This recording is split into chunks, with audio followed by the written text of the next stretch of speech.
आज तारीख आहे 8 ऑक्टोबर 2020. हे यवतमाळ जिल्ह्यामध्ये दिग्रस तालुका एक लाखाची गाव आहे. ते राजूभाऊ तायडे आहेत. राजूभाऊ, त्या ऊसासाठी ग्रीन प्लॅनेटच्या प्रोडक्टचा वापर केला पहिल्याच वर्षी. हा खोडवा किती वर्षाचा आहे? तिसऱ्या वर्षीचा. हा जो आहे तिसऱ्या वर्षाचा आहे. हा जो आहे चौथ्या वर्षाचा आहे. बरं, आता ग्रीन प्लॅनेटचे प्रोडक्ट ऊसासाठी तुम्ही पहिल्यांदा वापरले. मागच्या वर्षी आता हा ऊस केव्हा तुटला आहे? मार्च महिन्यामध्ये तुटला. साधारण एप्रिल, मे, जून, जुलै, ऑगस्ट, सप्टेंबर, ऑक्टोबर 7वा महिना सुरू आहे. 7 महिन्यामध्ये ह्याची ग्रोथ मागच्या वर्षीच्या ऊसापेक्षा ह्या वर्षीच्या ऊसामध्ये काय फरक वाटतो तुम्हाला? आणि ही व्हरायटी कुठली आहे? ही व्हेरायटी ऊसाची 10,000 एक व्हेरायटी आहे. 10,000 एक व्हरायटी आहे. आणि ही व्हेरायटी थोडीशी पडते.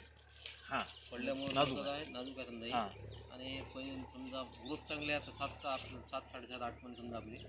यामध्ये आपल्याला 25 ते 30 कांडे आज आपल्या तयार आहे त्याच्यात. आणि ग्रीनरी चांगली आहे, साईज चांगली आहे कांड्याची. जाडी पण मोठी आहे, जाडे पण कांडे पण जास्त आहेत. हो. कांडे थोडंसं मोजून दाखवतो किती आहेत ते. 1, 2, 3, 4, 5, 6, 7, 8, 9, 10, 11, 12, 13, 14, 15, 16, 17, 18, 19, 20, 21, 22, 23, 24, 25, 26, 27, 28 सुरू आहे. सर, साधारण 7 महिन्यामध्ये ही जी ग्रोथ आहे तर ही ग्रोथ चांगली आहे का? ग्रोथ चांगली आहे, खूप चांगली आहे. मागच्या वर्षी तुम्हाला ॲव्हरेज किती आलं होतं? नवीन प्लॉट असे नाही आहे लोकांची. नवीन प्लॉट असा नाही, तर तिसऱ्या चौथ्या वर्षाचा खोडवा असून पण नवीन प्लॉट अशी लागू चांगला नाही आहे. कोणाची. त्याची जाडी जर बघितली 2-2.5 इंचापर्यंत जाडी पण आहे. कांड्याची साईज मोठी आहे खोडव्याच्या मानाने, बरोबर. मागच्या वर्षी ॲव्हरेज किती आलं होतं? मागच्या वर्षी 45 टन आला होता इकडे. 45-41. यावर्षी काय वाटतं? यावर्षी जास्त येईल. जास्त येईल. तरी साधारण ॲव्हरेजमध्ये यावर्षी मागच्या वर्षी 1.5 होईल. 1.5 म्हणजे. आणि ह्याला वापर कसा किती वेळेस टाकला, काय केलं? याला आपण समजा जे सुपर हॉस्पिटल आपण एकरी 3 पोते टाकलं होतं. त्याच्यानंतर बाकी आपण याला काहीच नाही वापरलं. भूमी पॉवर 12 किलो एकरी. प्रीमियम ब्लूम आपलं ग्रो नायट्रोकिंग पहिला याच्यात. नंतर पुन्हा आपण काही पावसाळ्यात समजा मधामध्ये आपण त्या गांडूळ खतामध्ये मिक्स करून ग्रो ब्लूम नायट्रोकिंग प्रीमियम भूमी पॉवर हे पुन्हा एक डोस दिला.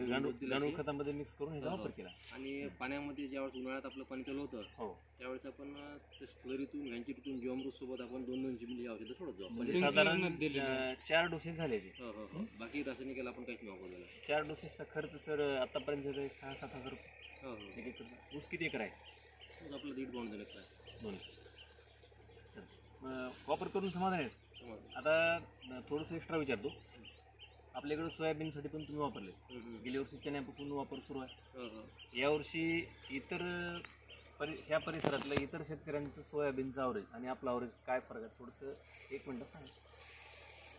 आहे आता आपण याच्यातनी काही व्हिडिओमध्ये तुम्हाला फोटो पण आपण देऊ शकतो, फोटोमध्ये पाहू शकतो. आता जिथे कोण आता आमच्या इथे 3 पोत्यापासून 4-5, 5-7 पोते ॲव्हरेजमध्ये आहे. पण आपल्याला आता 9-10 क्विंटल आपल्याला होता. लोकांपेक्षा क्विंटल 2 क्विंटल आपल्याला जास्त. धन्यवाद सर.